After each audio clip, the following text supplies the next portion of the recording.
जन्मोजन्मी हाच पती मिळू दे अशी सद्भावना मनात घेऊन रंगीबेरंगी साडी परिधान करून नाकात नथ घालून महिलांनी उखाणे घेऊन वडाच्या झाडाची वटपौर्णिमेच्या दिवशी विधिवत पूजा केली।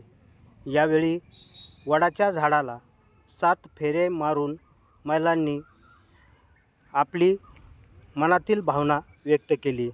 यावेळी वडाची आरतीही करण्यात आली। यावेळी मोठ्या संख्येने महिला यावेळी उपस्थित होत्या।